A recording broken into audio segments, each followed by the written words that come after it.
or even muffle his victim's screams. He's the perfect man, the perfect partner, the perfect father. No one would ever see anything different. Monsters who kill little boys are evil and ugly and wear long, dirty macks. Those sinister creatures skulk in the shadows while committing their dark deeds, ashamed of admitting the why with the how. When he looks in the mirror, he doesn't see a monster, but the smile of a man about to get what he wants. "What's your name?" he asks his prey. "Thomas."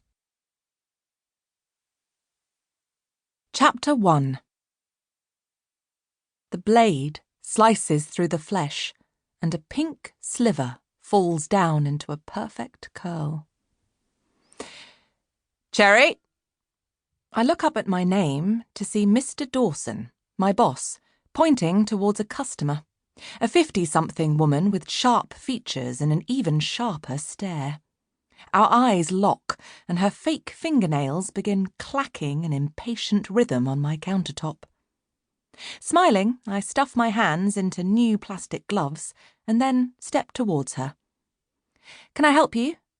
"5 sirloin steaks." She narrows her keen eyes at me.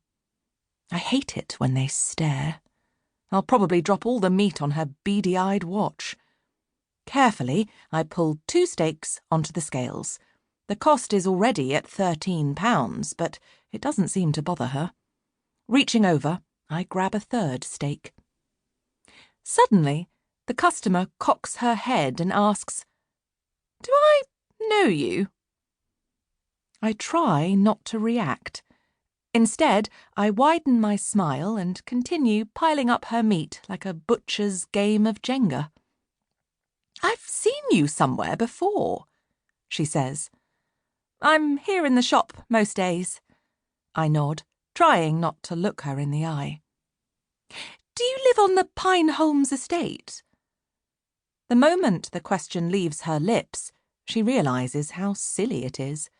I'm just a shop assistant, and the houses in Pine Holmes are worth more money than I'd see in 3 lifetimes. "I wish," I say, and laugh, although it comes out more like a strangled hiccup. Without bothering to tell her the final price, I quickly wrap up the meat. "So, where do I know you from?" She's not even asking me now, just talking to herself.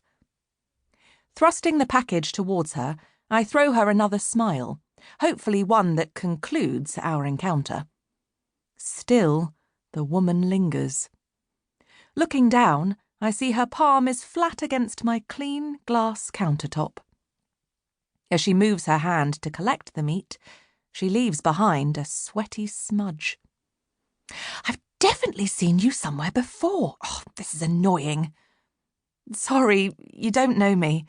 I don't think we've ever met," I say, which is the truth, just not the whole truth. Daring to look her in the eye, I commit her face to memory so I can avoid her in future. She may not remember who I am now, but I might not be so lucky next time. Memories have a habit of snapping back into place like elastic bands. "Can I get you anything else?" I ask. With a blank face, the woman stares at me. If we lived in a cartoon, this would be when I see inside her mind to watch the exhausted mouse on its wheel.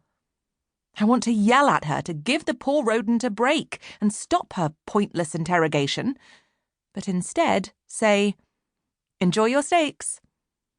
Life isn't a cartoon. Not even close. I turn away from her to continue slicing the ham.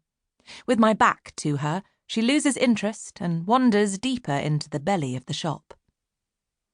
These encounters only happen now and then.